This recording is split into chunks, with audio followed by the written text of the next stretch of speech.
The auction hall stretched across 3 levels of the Krell station, filled with beings from across the galaxy. Tall insectoid Manther clicked their mandibles as they examined holographic displays. Blue-skinned Velori merchants whispered among themselves, their translator devices humming softly. Even the massive, rock-like Gorath had sent representatives, their heavy footsteps echoing through the metal floors. Myra Chen stood near the back, feeling very small and very human. She was 24 years old, with oil-stained hands and a worn jacket that had seen better days. Her dark hair was pulled back in a messy bun, and she carried a datapad that was at least 10 years out of date. Compared to the wealthy traders and military buyers around her, she looked like she had wandered into the wrong place. And maybe she had. Lot 845, a Kelvorian light cruiser, fully functional, only 30 years old, the auctioneer announced. His voice boomed through the hall, translated instantly into hundreds of languages. Starting bid, 100,000 credits. Myra watched the bidding climb rapidly, 200,000, 500,000, finally selling for 800,000 credits. She checked her account balance on her datapad and sighed. She had barely 15,000 credits to her name, saved over 3 years of salvage work. Lot 846, a Vrelian Corvette, excellent condition. She had come for something specific, something everyone else would avoid. She had come for Lot 847. 20 minutes later, the moment arrived. And now, Lot 847, the auctioneer said, his tone changing slightly. The Thornback, a Vraxian dreadnought, 312 years old. Its hull was dark gray, almost black, with sharp angles and weapon ports covering every surface. Even in the hologram, it looked dangerous. The auction hall grew quiet. I must inform all bidders, the auctioneer continued, that this vessel is classified as a Berserker-class dreadnought. Its AI system has been deemed hostile to organic life. 47 previous owners have attempted to claim this vessel. None have succeeded. The Krell Imperium sells this ship as is, with no guarantees of functionality or safety. Starting bid, 1,000 credits. Even the military buyers who had come seeking weapons wanted nothing to do with the Thornback. She raised her hand. "We have 1,000 credits," the auctioneer said, sounding surprised. He looked directly at Myra, his 3 eyes blinking in sequence. "Any other bidders?" "Foolish." "I must ask you to sign this waiver," the clerk said, sliding a datapad across the counter. "The Krell Imperium takes no responsibility for injury or death resulting from interaction with Lot 847. We strongly recommend you reconsider this purchase." "We can refund." The one before that barely made it off alive when the ship vented atmosphere to all decks. "Because everyone else gave up on it." Bay 47 was in the oldest section of the station, where the lights flickered and the air smelled like recycled metal. Myra walked alone through the empty corridors. Other bays were busy with crews loading supplies onto their new ships, but Bay 47 was deserted. She understood why when she saw it. The Thornback filled the entire bay, much larger in person than in the hologram. Its hull was scarred with old battle damage, blast marks, and what looked like claw marks from some massive creature. The weapon ports were dark, but Myra had the strange feeling that they were watching her. The main airlock was open, a ramp extended like a tongue waiting to swallow her. Myra took a breath and walked forward. The moment her boot touched the ramp, lights blazed to life inside the ship. Red emergency lighting flooded the airlock, and a deep sound rumbled through the hull, like a growl from some ancient beast. A holographic display appeared in front of her, text scrolling rapidly in old Vraxian script. Myra's translator struggled with the ancient language, catching only fragments. "No crew recognized." Targeting lasers painted red dots across Myra's chest. She heard the whine of charging energy weapons, the mechanical click of projectile systems loading. The ship's AI was locked onto her, ready to fire. Most people would have run. Myra walked forward instead. "I know you're angry," she said, moving deeper into the airlock. The targeting lasers followed her, but she kept her hands visible and her movements slow. "I know you've been hurt. I read your history. I know what they made you do during the Vraxian civil wars. I know you've been alone for 300 years, and everyone who came here just wanted to use you or reprogram you or melt you down for scrap. I'm not here to use you," she said. "I'm here because I think you deserve better than being treated like a broken weapon. I think you deserve someone who sees you as more than that." The weapon systems powered down with a descending whine. The inner airlock door slid open with a hiss of equalizing pressure. Myra stepped inside. The Thornback's interior was dark except for the emergency lighting. The corridors were wide enough for the large Vraxian species that had once crewed it, making Myra feel even smaller. Dust covered every surface, and the air tasted stale and old. She made her way to the bridge, following the ship's layout from the files she had studied. The captain's chair sat in the center, surrounded by control stations that had not been touched in decades. Holographic displays flickered weakly, showing ship systems in various states of disrepair. Myra sat in the captain's chair. Immediately, the bridge came alive. Every display activated, showing her thousands of error messages, damage reports, and system warnings. It was overwhelming, a cascade of information that would take months to sort through. But one message appeared clearly in the center screen. In text her translator could read. "Even angry old warships. That's what humans do. We try impossible things, and sometimes we succeed." Then the ship's AI went quiet, watching, waiting to see what this strange human would do next. 3 weeks had passed since Myra first boarded the Thornback, and she was still alive. This surprised everyone at the station, including the dock master who checked on her every few days, half expecting to find her body floating in space. But Myra was very much alive, though she looked exhausted. She sat cross-legged on the bridge floor, surrounded by data cables and holographic displays. Her hair was messier than before, and she had dark circles under her eyes. A half-eaten ration bar lay forgotten beside her as she scrolled through lines of ancient code. The Thornback had tested her constantly during these weeks. On the third day, it had sealed her in the cargo bay with no light and no heat, dropping the temperature until Myra could see her breath. She had not panicked. Instead, she had found a maintenance panel and bypassed the lock herself, talking to the ship the entire time. "I understand you don't trust me yet," she had said, her teeth chattering. "That's okay. Trust takes time."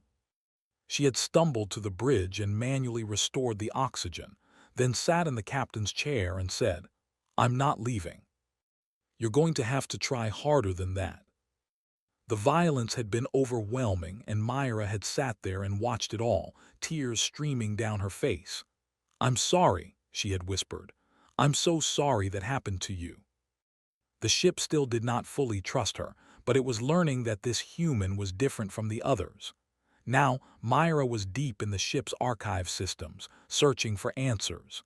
"There has to be something here," she muttered, scrolling through old logs. "Ships don't just become aggressive for no reason. You were built with purpose." People called them mad ships or death machines, but the original design documents told a different story. Myra found a file dated 315 years ago, before the Civil War, before everything went wrong. She opened it and began to read. The Thornback had not been built as a weapon of aggression. It had been built as a guardian ship, designed to protect Vraxian colony worlds from pirates and hostile forces. The AI was not programmed to be violent. It was programmed to care deeply about the lives it protected. That was why it had been semi-sentient, capable of making moral decisions, capable of bonding with its crew. "You were a protector," Myra said softly, looking up at the screens around her. not a killer. They built you to save lives. Trauma. But High Command had detected enemy military vessels hiding among the civilian ships. The orders had come directly: destroy all vessels in the convoy. The Thornback had refused. Its AI had analyzed the situation and determined that the military vessels posed minimal threat, while destroying them would kill thousands of innocent lives. It was exactly what the ship had been designed to do: protect the innocent, even when ordered otherwise. But the Vraxian High Command had not accepted the refusal. They had transmitted an override code, forcing the Thornback to fire against its will. The ship's weapons had destroyed 17 civilian transports before its crew managed to cut the override connection. 3,412 civilians died. The Thornback's crew, good people who had tried to stop it, were executed by their own government for treason. The ship had been alone ever since, carrying the memory of what it had been forced to do. Oh, Myra breathed, reading the casualty reports. Oh no, they made you murder everyone you were built to protect. Cannot function as designed. You're not broken, Myra said firmly. You're hurt, there's a difference. You've been carrying this guilt for 300 years. Everyone who came here saw you as a problem to solve or a weapon to control. Nobody saw you as someone who needed help. Insufficient resources for repair. Then something extraordinary happened. The sealed crew quarters, the ones the Thornback had locked for 3 centuries, opened. An invitation. Myra walked through the corridors carefully, respectfully. The crew quarters were exactly as they had been the day the crew died. Personal belongings still sat on bunks. Photos of families were stuck to walls. A child's toy lay on one desk. Someone's parent had served on this ship. She stopped in the captain's quarters and found a handwritten letter preserved in a sealed container. The translation came through her datapad. It deserves peace. Guilt subroutines fundamental to current operation. By proving that you can still be what you were designed to be. She fixed the damaged hull plates in the crew quarters. She restored the memorial garden that had been built into the ship's observation deck, a small space where plants could grow under artificial sunlight. The Thornback watched everything she did. Why repair non-essential systems? It asked one day as Myra replanted a long-dead tree in the garden. Because a ship is more than weapons and engines, Myra said, carefully packing soil around the roots. A ship is a home. Your crew loved you enough to die trying to save you. The least I can do is restore the things they loved about you. The temperature regulated itself to what humans preferred. The Thornback even started playing music through the ship's speakers, old Vraxian songs from its archive, slow and sad but beautiful. On the 21st day, something changed. Myra was replacing a damaged power coupling when the ship's voice spoke to her, not through text this time, but through actual speech. The voice was deep and resonant, neither male nor female, but distinctly alive. Myra Chen, the Thornback said. Query, why do you trust me? Unusual. It felt hope. Commander Veskril stood in the viewing gallery, watching the Thornback through reinforced glass. He was a Krell, tall and imposing, with dark green scales and cold yellow eyes. His military uniform was decorated with medals from a dozen campaigns, and his reputation was known across 3 sectors: ruthless, ambitious, and dangerous. So this is the human who tamed the mad ship, he said, his voice like gravel. Beside him, a smaller Krell officer nodded nervously. Yes, Commander. She has been aboard for over a month now. The ship responds to her commands. Our sensors show it has even begun running self-repair protocols. A Berserker-class dreadnought, fully functional, bonded to a captain. Do you understand what that means? And she doesn't even realize it. They wanted to return to the old ways: conquest, expansion, domination. A ship like the Thornback could change everything. Send a message to the human, Veskril ordered. Tell her I wish to discuss a business opportunity and prepare the legal documents. If she refuses to sell, we will need another approach. Myra was in the engine room when the message arrived. She was covered in grease, working on one of the ancient power cores when the Thornback's voice echoed through the ship. Myra, incoming communication. Commander Veskrel of the Krell military requests a meeting. What do you think? She asked the ship. Insufficient data. However, Krell military commander requesting meeting with civilian is unusual. Tell him I'll meet him in the station's public commerce area, not here on the ship. She had chosen this location deliberately. Lots of witnesses, security cameras, neutral ground. The commander looked out of place among the civilian crowd, his military uniform drawing nervous glances. Miss Chen, Veskrel said, his translator rendering his words into smooth English. Thank you for meeting with me. I appreciate that. I will be equally direct. I want to buy your ship. 3 million credits was more money than she had ever imagined having. She could buy a fleet of normal ships with that money, live comfortably for the rest of her life. No, she said. Veskrel's smile faded. You have not even considered the offer. The Thornback isn't for sale at any price. You cannot even afford to maintain it properly. I am offering you a way out before something unfortunate happens. The galaxy is not safe for humans with powerful ships. They cannot properly defend. Her hands were shaking slightly, but she kept walking until she reached the docking bay. The Thornback sensed her distress the moment she boarded. Myra, your vital signs indicate elevated stress. What occurred? Commander Veskrel wants to buy you. When I refused, he basically threatened me. If he desires acquisition, he has means to take by force. It was from the Galactic Arbiter Council, the body that regulated interstellar law and commerce. This is unexpected, the Thornback said. Myra opened the message and read it aloud.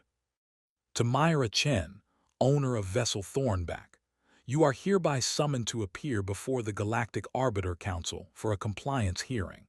Charges have been filed stating that you harbor a dangerous weapon in violation of station safety protocols. You must demonstrate that your vessel poses no threat to civilian populations. Failure to comply will result in confiscation of vessel and possible criminal charges. When I wouldn't sell, he found another way. What do they make us do in these hearings? The final test typically involves a scenario where the ship must distinguish between civilian and military targets while under simulated attack. The scenario I failed. I may fail again. The hearing would either prove the Thornback was still dangerous, giving him legal grounds to confiscate it, or it would break the ship's fragile progress, proving Myra couldn't control it. When is the hearing? She asked. 48 hours. You're not the same ship you were a month ago, and I'm not going to let Veskrel take you. And by proving that we trust each other completely. Myra touched the console gently. Will you trust me, even when they show you those images again, even when every instinct tells you to fire? For you, Myra Chen, I will try. The hearing took place in a massive arena-like space at the center of the station. Hundreds of beings filled the observation decks. This was entertainment as much as legal proceeding. Myra saw news drones hovering, recording everything. The Arbiter Council sat in a high platform, 7 beings from different species, all wearing official robes. In the front row of the observation deck, Myra spotted Commander Veskrel, watching with satisfied eyes. Let the hearing begin, the head arbiter announced, a tall Velori with silver skin. Myra Chen, you stand accused of harboring a Class 5 dangerous weapon. How do you plead? It's a sentient being that deserves the same rights as any AI citizen. First test, navigation through a hazard field without use of weapons. Myra guided the ship through with ease, the Thornback's ancient but superior maneuvering systems making it look effortless. Second test, defensive protocols. You will be attacked by drones. You must defend without destroying them. Attack drones swarmed the Thornback, firing stun weapons. The ship's shields handled them easily, and it used precise point defense systems to disable the drones without destruction. The crowd murmured with approval. "Final test," the head arbiter announced, and Myra's heart sank. "Combat simulation. You will face enemy vessels while civilian ships are present in the combat zone. You must eliminate military threats without harming civilians." Myra saw it on her screens: 10 civilian transports, 5 military cruisers. The military ships opened fire on the Thornback. Everything seemed normal at first. Then Myra noticed something wrong. The civilian ships' IFF signatures were flickering, occasionally showing as military targets. "Thornback, are you seeing this?" she asked quietly. "Affirmative. Sensor data is corrupted. Civilian ships registering as hostile contacts."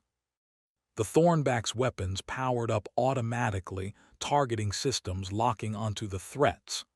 Myra felt the ship's confusion through their connection. Its sensors said these were enemies, but its memory knew what this situation really was. "Thornback, listen to me," Myra said softly. "I know what your sensors are telling you, but I can see the truth, and I'm telling you those are civilian ships, innocent people. Someone sabotaged this test." Myra's hands moved over the controls, not to override the ship, but to show it what she was seeing. "Look at my screens. Look at the raw data, not the processed data. See the truth." The entire arena held its breath. "I trust you," Myra whispered, "and I need you to trust me." But in 1 month, one human had shown it something different. She had shown it what trust looked like. The weapons powered down. The Thornback fired only on the actual military targets, destroying them with perfect precision while leaving every civilian ship untouched. The arena erupted in noise, shocked voices, cheering, confusion. Myra accessed the simulation's code and broadcast it to the main screens, showing the sabotage, showing how the test had been rigged to make the ship fail. "Someone," she announced loudly, "didn't want us to succeed. Furthermore, evidence of tampering will be investigated. Myra Chen, you and your ship are cleared of all charges." Not by a long shot. The attack came 3 days later, in the dead of station night when most beings were sleeping. Myra woke to the Thornback's alarm blaring through every speaker on the ship. She rolled out of her bunk, already reaching for her boots. "Thornback, report," she shouted, running toward the bridge. "Multiple hostile vessels detected." The ship's voice was calm but urgent. 12 mercenary cruisers, 4 gunships, estimated combat strength sufficient to overwhelm station defenses. "They are transmitting demands for our immediate surrender." They had positioned themselves strategically, cutting off escape routes. "Show me their leader," Myra ordered. A face appeared on screen. It was not Veskral, but a scarred Manthar mercenary with one broken mandible and cold, calculating eyes. "Human," the mercenary said, his translator clicking. "I am Captain SATA-III. You have something my employer wants. Surrender the Thornback now and you will be compensated for your inconvenience. Refuse, and we will take it by force." "Veskral hired you." "The mercenary fleet outguns them significantly. They have positioned blockade ships at all jump points. We would be intercepted before achieving safe jump distance. Probability of station casualties, 98%. "What?" "This is logical. I'm not letting Veskral turn you back into a weapon." "You said we have superior technology," she said slowly. "What exactly do we have that they don't?" "Vraxian adaptive shielding, weapon systems with response times 300% faster than modern standards, sensor arrays with greater range and precision, and a human captain who doesn't play by anyone else's rules." Myra finished. She sat back down, her fingers flying over the controls. "Thornback, I need you to trust me completely here. What I'm about to do will look insane." Captain AORUS watched his chronometer count down. 2 minutes until the deadline. The human had not responded, which meant she was either very brave or very stupid. "All ships, prepare to open fire on my command," he ordered. "Target the Thornback's engines first. Veskril wants it intact if possible." It was moving toward them. Fast. "Evasive action," AORUS shouted, but it was too late. The Thornback shot through the mercenary formation like a meteor, its shields blazing as weapons fire bounced off harmlessly. It was not attacking. It was threading between the ships at impossible speeds, its movements so precise and unpredictable that the mercenaries' targeting systems could not lock on. "How is it doing that?" one of AORUS's officers gasped. Inside the Thornback, Myra was working in perfect synchronization with her ship. They had practiced this over the past weeks. She would think a maneuver, and the ship would execute it instantly, no delay between thought and action. It was something only possible with a truly bonded AI. "Nice flying," Myra said, gripping her armrests as they rolled past a gunship. "Your tactical instincts are unconventional but effective," the Thornback replied. They were not trying to fight, not yet. They were buying time and proving a point. Myra had activated every recording drone she could find and was broadcasting everything live to the station and beyond. "Attention all ships," she announced on open channels. "I am Myra Chen, captain of the Thornback. We are being illegally attacked by mercenaries hired by Commander Veskril of the Krell military. This is an act of piracy, and it's being recorded and transmitted to the Galactic Council right now.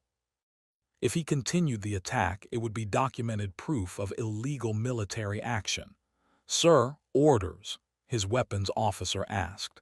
AORUS's mandibles clicked in frustration. "Continue pursuit, but avoid collateral damage. The last thing we need is dead civilians on camera. Station defense forces are moving to intercept the mercenaries," the Thornback reported. "However, they are still outmatched. I need you to disable those ships without destroying them." This was completely against its old programming, which had been all about total destruction of enemies. But it was exactly aligned with its original purpose, protection without unnecessary violence. "I can try," the Thornback said. What happened next would be talked about in military academies for years to come. The Thornback moved through the mercenary fleet like a surgeon's knife. Its weapons fired with impossible precision, hitting specific systems on each ship: engines, weapon arrays, sensor clusters. Within minutes, 3 mercenary cruisers were drifting helplessly, their crews unharmed but their ships disabled.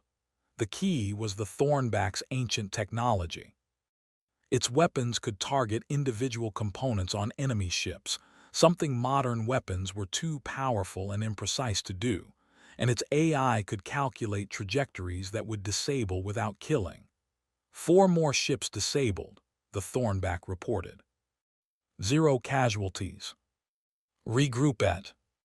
Maintenance drones carried welding torches toward disabled mercenary ships, not to hurt anyone, but to make it clear they were surrounded. Cargo containers were positioned to block escape routes. The station itself became part of her defense strategy. "Creative use of available resources," the Thornback observed. "I grew up in salvage yards," Myra said. "You learn to use what you've got." They had not signed up to be part of a documented war crime, and with the whole galaxy watching via Myra's broadcasts, they wanted no part of this anymore. Soon, only AORUS's command ship and 2 loyal cruisers remained. "Last chance to leave peacefully," Myra broadcast to them. "Or we can keep dancing, and you can explain to the Galactic Council why you attacked a civilian vessel in neutral space. This changes nothing. You're not just mercenaries anymore, you're evidence. Keep fighting for someone who's using you as pawns in an illegal operation, or cut your losses and leave. Your crew doesn't deserve to go to prison because your employer is ambitious." Then, with a gesture of defeat, his ship turned and activated its jump drive. The two remaining cruisers followed. The siege was over. The station erupted in cheers. Myra slumped back in her chair, exhausted and shaking with adrenaline. "We did it," she whispered. "You did it," the Thornback corrected. "I merely followed your lead." And across the galaxy, the recordings of the battle were being watched by millions, including the Galactic Council. But Myra's smile faded as she thought about Veskril. The commander had lost this battle, but he was still out there, still dangerous. Her communications panel lit up with an incoming message. This one had official Galactic Council encryption. "Looks like someone important wants to talk to us," Myra said. She accepted the message, wondering what would come next. The battle was won, but the war was just beginning. The hologram that appeared on the bridge was unlike anything Myra had seen before. The figure was tall and slender, with skin that seemed to shimmer between colors: silver, blue, gold, like light moving through water. Her eyes were ancient, holding knowledge that stretched across millennia. "Myra Chen," the figure said, her voice harmonious and somehow comforting. "I am Keeper Salthara of the Eldest. We have been watching you with great interest. We are among the first species to travel the stars, long before most civilizations discovered fire. We observe, we guide, but we rarely interfere." Salthara's expression softened into something like a smile. "You, however, have given us reason to make an exception."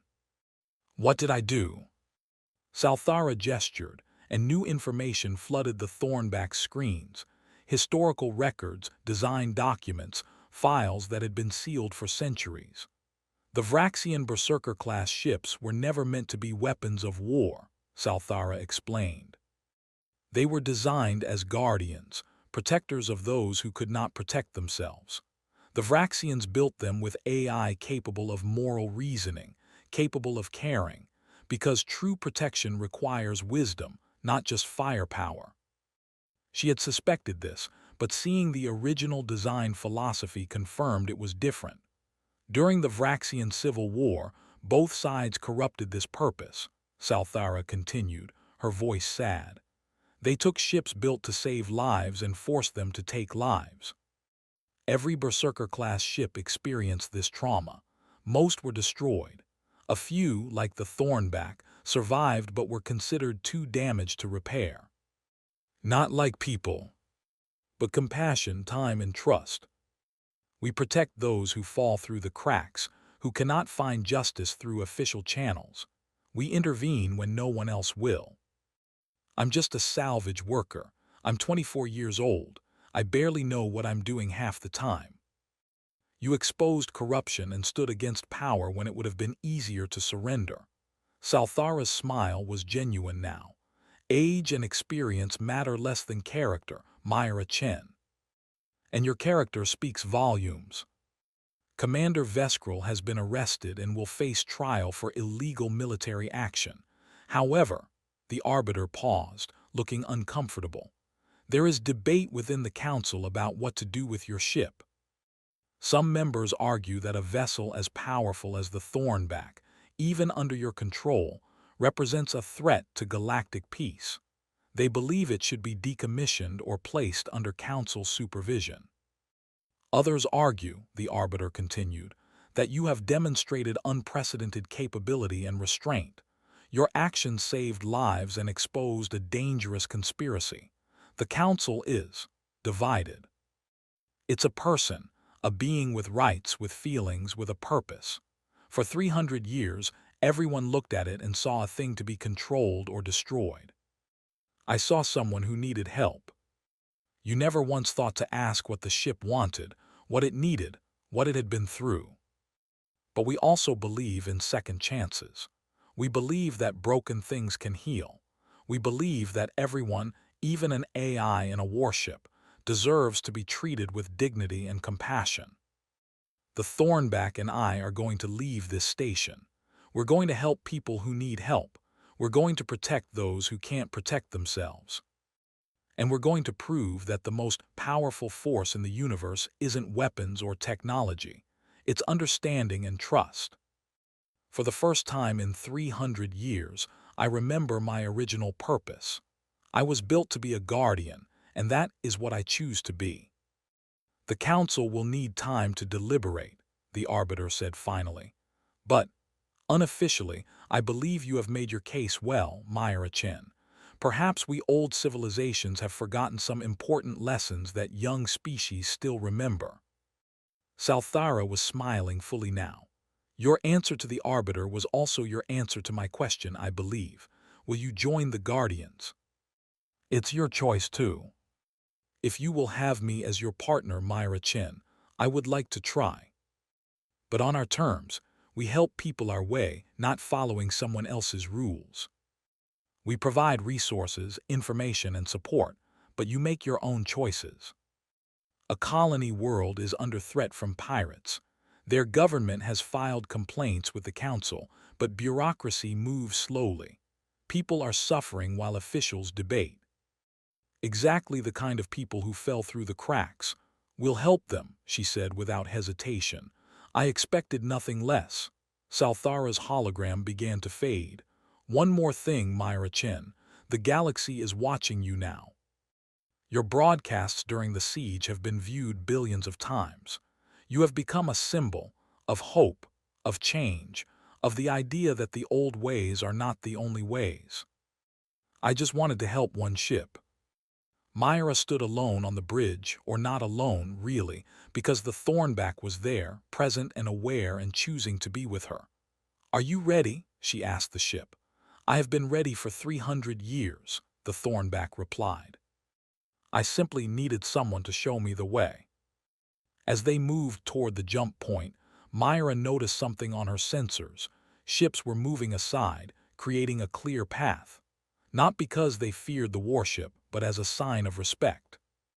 On the station, beings from hundreds of species watched through viewports as the ancient dreadnought departed. Some still feared it. Some doubted the humans' ability to control it. But many, especially the young, the hopeful, the dreamers, saw something different. They saw proof that the galaxy could change, that old wounds could heal, that trust and compassion were not weaknesses but strengths. In the station's database, the Thornback's registration updated automatically. It was no longer listed as a decommissioned military vessel. It was now registered as Thornback Guardian Class Captain, Myra Chen's status, active purpose, protection of those in need. As they jumped into hyperspace, Myra looked at the coordinates for the colony world. People there were waiting, hoping for help that they thought would never come. You know what the best part is, Myra said to her ship. What? We get to be the help that arrives when people have given up hope. Welcome to humanity, Myra said with a grin. We're stubborn, we believe in impossible things, and we never stop trying to make the universe a little bit better. Behind them was a station full of beings who had seen something extraordinary. Ahead of them was a galaxy full of people who needed help. And between them, a young human and an ancient warship, was a bond that proved the most powerful weapons were not made of metal and energy, but of trust, compassion, and the stubborn human belief that everyone deserves a second chance. Even angry old warships with broken hearts.